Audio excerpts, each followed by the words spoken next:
Hello beauties, and welcome back to the Bumpy Bones Locksport channel. Now in this video I want to talk about gutting locks, and one of the reasons why I highly recommend especially beginning lock pickers out there to start learning how to gut your locks and actually start practicing gutting the locks that you are learning. And it's because you can learn a lot through your locks, but you can also identify potential issues with your lock.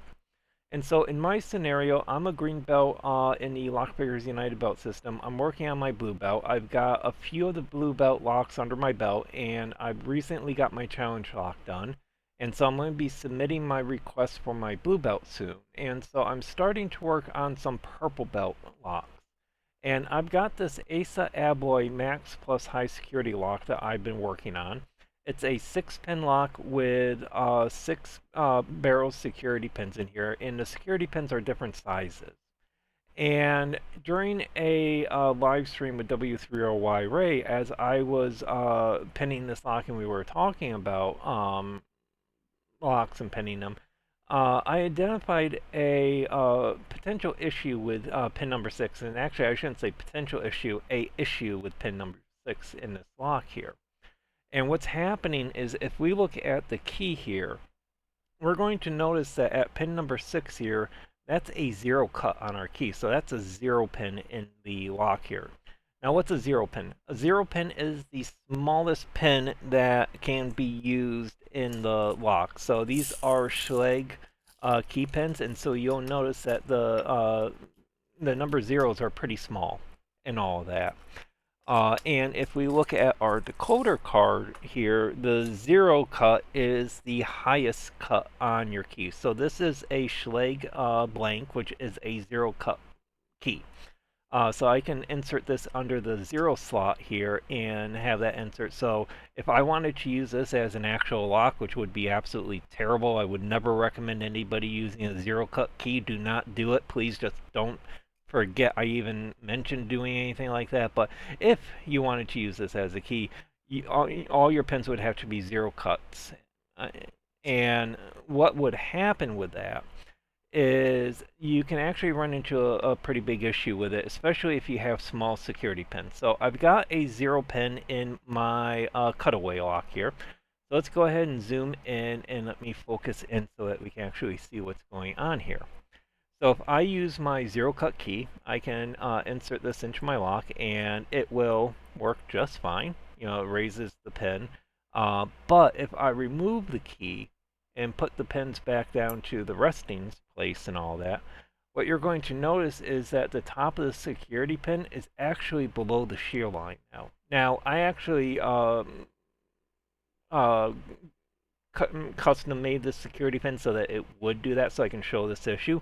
But what can happen with the 0 pin is that the top of that, depending on the lock, the top of your security pin can either be at the shear line or below the shear line. And if it's at the shear line, you don't run the risk of pinching the spring that much. It depends on the spring. Not all springs are equal. If there's a little hook at the end of the spring or a little defect in the spring, you can still pinch it. But if it's below the shear line, then what's going to happen is you're going to pinch the spring and you're actually running the risk of shearing that spring open. And really where you run into that risk is when you're single pin picking, because what you're doing is you're going through each of the individual pins. And what can happen, so like say if I had this, like I say, a 4-pin lock here and I picked pins 2, 3, and 4 and didn't pick pin 1, what will happen is when I go to turn it, you're going to see that spring is being caught now in that shear line. And so in order to prevent that any damage or that spring being damaged, I would actually have to make sure that I pick pin 1, and I would actually have to know that I would have to really be conscious or aware of that so that I knew I would do it or I could damage the lock here. And so what happens if you forget it? Well, if you apply enough pressure on your or rotation on that, you're going to damage that spring. And so you can see that got caught in there and that sheared that spring there. Now, this wasn't as spectacular as a previous attempt I made. You know, this was the previous one. So you can see it can really damage that. Now, imagine this was in a non-cutaway there. that's going to damage your lock. In fact, I bricked a couple of master locks with it that I couldn't repin because I didn't pick that. And I actually just got this Master Lock 19 here, and this is actually a risk that you can run into with the Master Lock 19. And so it's something that you really want to be aware of. And so let's go ahead and take a look at what this looks like in the Assa Abloy Max Plus here, because that pin number 6 is a 0, and it's got a small security pin in there. So let's go ahead and gut this. So let's go ahead and remove our retention clip.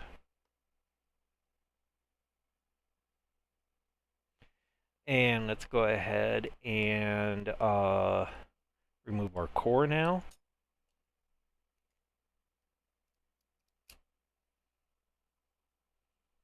And what we're going to do is we're going to take a look at the pins first, just because I do want to show the pins on this lock, because, you know, the barrel pins are cool. But I want to show you the different sizes of the barrel pins as well.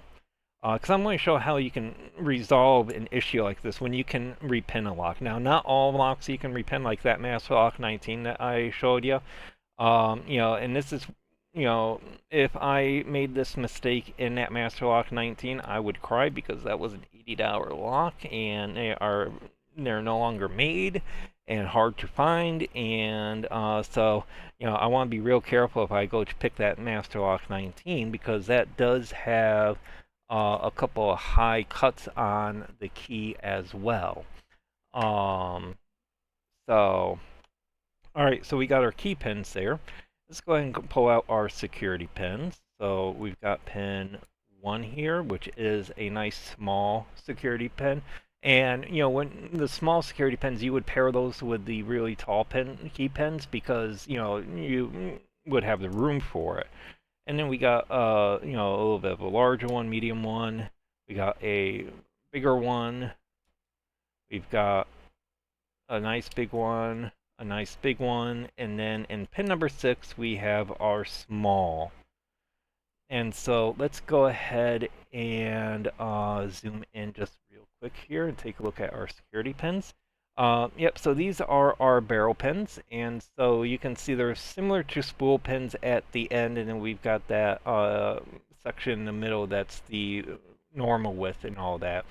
And you can see we've got some you know, nice different sizes here. Small, we've got kind of a medium, a large.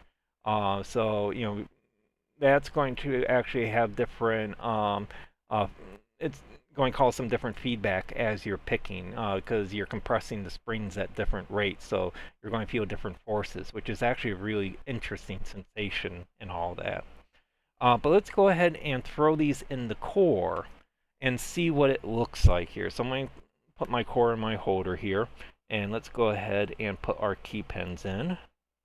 We got 1, 2, 3, 4, 5, and 6.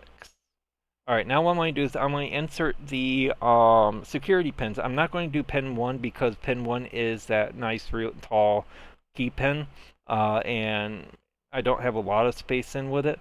But let's go ahead and do 2, 3, 4, and 5 here, and just take a look at these before we look at pin 6. So with these pins here, you see that these would be like what you'd see in a normal lock there. They're in between the shear line, which is what you want with security pins, because that's going to prevent the core from rotating. Now, if we go ahead and add in pin 6 here, ooh, okay, almost had a little heart attack there. All right, there we go. Ooh, that is way below that shear line. In fact, it's almost at the same level as just that first key pin and all that, which is interesting and all that. And let's actually take a quick measurement of this, because I am curious to see at rest what is our depth on that. So if I take my caliper here, let's go ahead, turn this on, make sure that's loose and that we're 0. Yep, we're 0. Let's go ahead and measure the depth of that. All right, I think I got it.